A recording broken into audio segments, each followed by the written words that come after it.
大家好，我是邱平，我现在又在大山里面，我还在湖北利川，在湖北利川待了差不多1个月了。我国庆是准备回家休息。那这个地方今天来看一个很奇特的，就刚才在空中看到的是一个天坑。那天坑听说里面还有人居住的痕迹，在不久前还有人居住，我是网上看到的，所以呢，准备进入天坑底部去看看里面是什么样子的。而且上面呢还有悬空栈道，就等于是绝壁公路。现在准备去走一走。湖北恩施这边奇奇怪怪的特别多啊，也能证明我们祖国地大物博，神奇的东西很多。在恩施这里，我也看了峡谷、崖居等等各种各样的。在这里啊，有点像石林，因为天坑嘛，那周边肯定是石山，那这附近呢也全部都是石头，而且这个石头很好玩呢，跟我们在恩施其他看到那个石林一样的，一层一层的。现在往上走，天坑就在顶部，先到顶部，然后再下去。我已经上来了，这里就是天坑的顶部，下面就是天坑，这里呢是悬崖峭壁。那我们这里呢还有一条路下去，当然了，这条路是进入天坑唯一的一条道路，也是在悬崖上面行走开凿出来的。那等一下呢，还能看到在悬崖上面、绝壁上面开出了一条公路，我们经常说挂壁公路。那这里呢，也相当于是挂壁公路，只不过是人行走的。这个天坑叫做黄桶岩，为什么会有这个名字呢？就是说啊，它像一个巨大的黄桶，所以有这个名字。它这里的黄不是黄色的意思，是很大的意思。这个天坑大概从上面到底部有200米左右。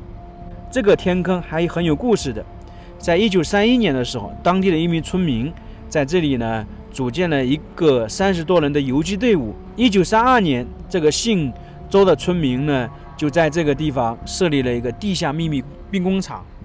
由于呢通往坑底没有路，所以呢当地的村民自发组织起来，在里面修建了路，从上面到底部就通了路。那这个黄桶岩天坑最早的时候还是有人居住，是什么意思呢？就是当时有人为了躲债，携带妻女来到这个底下居住，也可以说嘛，艰难困苦无人晓，势单力薄，属实无奈。因为在古代的时候，老百姓特别是封建社会嘛，大家都知道了，条件都不是太好，所以呢，我们在说湖北也好，贵州也好，就很多地方有这样的崖居，以及这种天坑底下有人居住，就是这些原因。明显的可以看出来，也是这样的小路下去的。那这个小路也是绕下去的，看到前面没有？全是这种绝壁啊，垂直下去的悬崖峭壁，很惊险、很刺激的一个地方。这个地方相当是一个野景点吧，来的人很少。看看这个绝壁，很光滑，而且是垂直下去的。现在越来越不好走了。它这个地方其实比榆木寨相对来好走一点。我们说它是悬崖绝壁，然后这个上面路是怎么开凿下来的？就相当于是 S 型或者之字形，绕着这个悬崖绝壁一条小路这样搞下来，所以说还是很不好走的，也很陡峭。我就等一下怕我上来的时候不太好走，因为上来比较辛苦，下去还简单一点。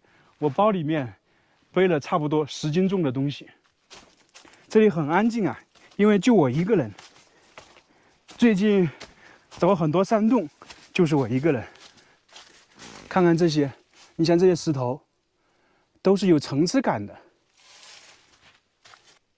这里看一下，这个地方以前是全是石头的，是说经过人工雕刻打磨才弄成阶梯形状的，所以要了解，不是说把石头放在这里的，它本身这里就是石山。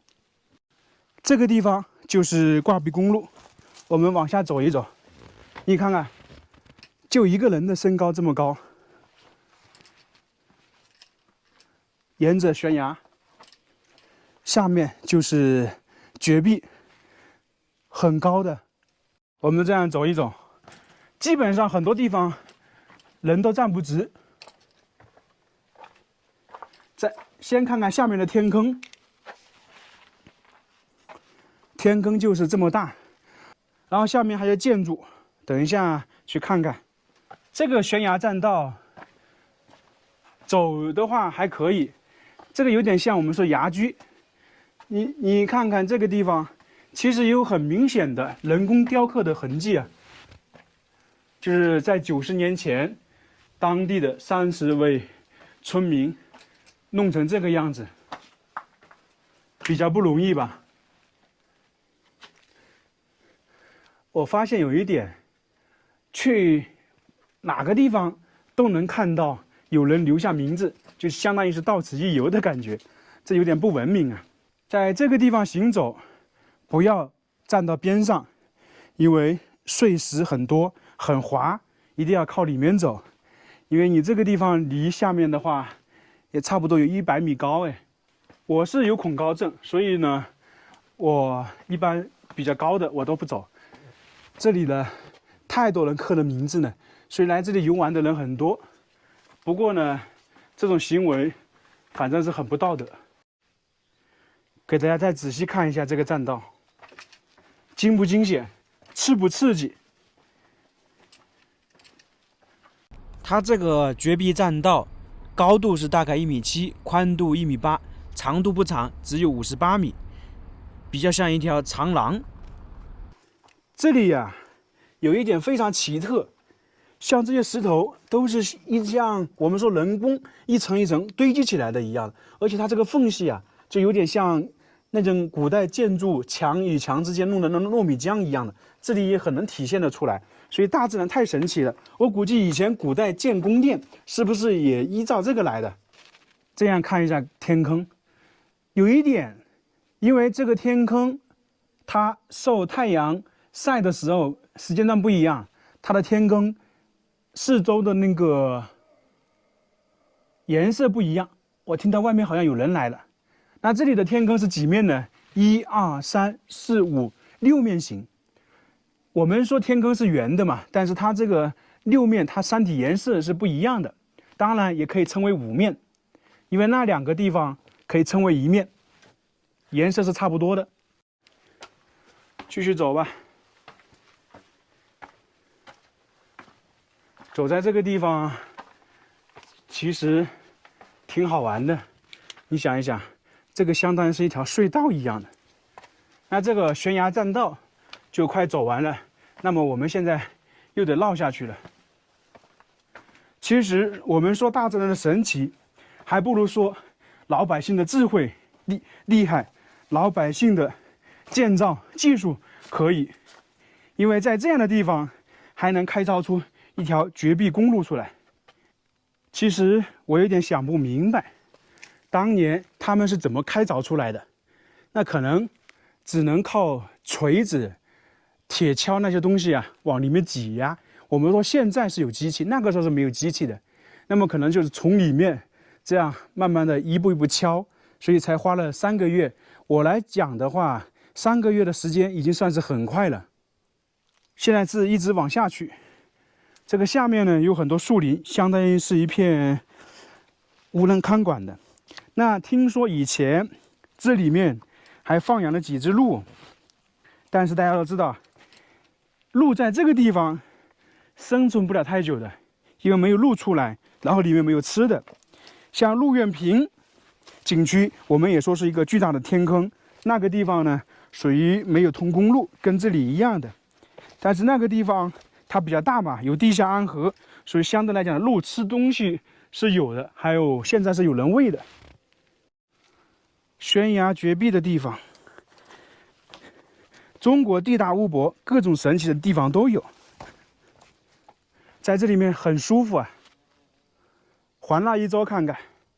那么我们继续说了，像他们30个人，他们当时在这里呢建造我们说的土枪，当时说兵工厂，按照现在来说不算的。那后面呢，他们参加了我们说的红军，后来参加了抗战。所以下面那些算起来呢，也可以称为文物。哇，这里很多这种碎石头啊，不太好走。我们最开始是在上面从那里下来，然后通过这个悬崖栈道这样过来。那我们解释一下，为什么在那个地方会开凿一条栈道出来？因为我们仔细看一下这个墙面，如果不开栈道，你是没法下来的，因为刚好这个位置啊凸出来一块，那这里等于是可以修阶梯嘛。那这个阶梯在那边要怎么连接呢？那只能通过悬崖栈道这样连接起来才能可以，要不然你是没法走的。所以当时他们选择在那里开了一批栈道，这个是有原因的，不在旁边开，也不在我们后面开。哇，这个石头看起来都像有点危险一样的，都裂开了。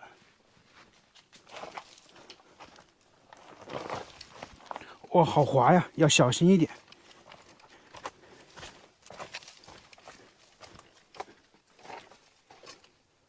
哇，这里怎么是黑色的？我们已经差不多下来了。走到这下面，你如果抬头看的话，这里就是一个树林。这里还有遗迹，本来我还想走过去，但是到了谷底发现这里面的草木太茂盛了，没有路，所以呢我有点担心，就不敢走过去，因为我是一个人，只能给大家航拍展示一下前面的东西。这里也算是谷底深处，能够看到一些当年房子的痕迹。我估计呢，这里以前是居住的人，然后后面只是说当地的村民在这里我们说的制造土枪，那都是90年前了。那居住的人可能在100-200年前，可能是。从画面看，估计呢也就是1家几口人在这里居住，因为可能看起来就是4间左右的房屋。近几十年可能是没有人在这里居住的，因为这个地方不方便，没水没电，所以一般人不会在这里居住，跟其他的崖居还是有区别的。就是有点可惜，我没有走到这个遗址的旁边，因为确实下面的树木草木太茂盛了，不敢走。如果人多还好办一点，而且我没有带其他的工具，就带了一个相机，背了一个包。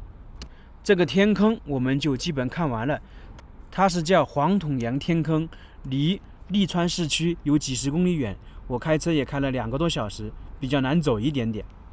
这是我第一次看到这样完整的天坑。你像陆苑平看那个天坑相当于是大峡谷，但是这种圆形的天坑我确实是第一次见。